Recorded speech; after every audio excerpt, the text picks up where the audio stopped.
The Revolution was a transforming event for the men who served in the Continental Army. Imagine what it must have been like for a country boy from Pennsylvania, New York, Virginia, the Carolinas, who probably had never been more than 5 miles from home. He now joins an army which is going to take him to places, distant places, that we might think, and he might think as exotic.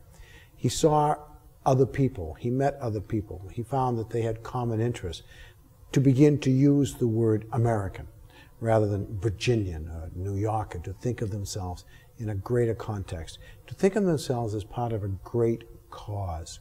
And I'm sure that they took great pride in that. It was a glorious, glorious moment. They grew as individuals to see this great breadth of a nation and great promise.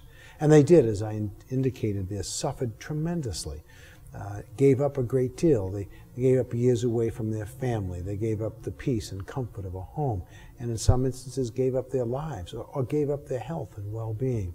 So they had sacrificed so much, so much. And then to find that the nation for which they had sacrificed so much, the nation as represented by the Congress, seems to have abandoned them.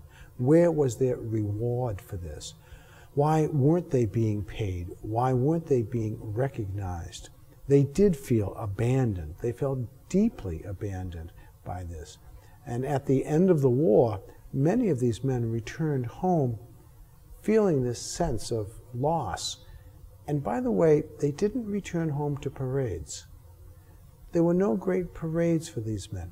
They came back to their farms in Brookfield, Massachusetts, or Staunton, Virginia, or wherever it was. There was no one standing in the streets to greet them. They came back to re-engage in their lives as best they could. There was no grand veteran ceremonies. It's only years later, when the Republic has succeeded, when we are a real nation, that people look back on the Revolution as that grand moment with great nostalgia. And so then, when the veterans are in their tottering years of 70 or 80 years old, they're brought out to remember the grand, glorious days of the Revolution. But those weren't the moments of 1783, 84, 85. Those were sad and lonely moments. The glory comes afterwards, not in the immediate aftermath of the war. So they did feel abandoned. They did feel that they had been left by the roadside, by the Congress and by their fellow Americans. That's so sad. It's very sad. And we should remember that these men that we so celebrate, and rightfully so celebrate today, were in their own lifetime not so grandly recognized.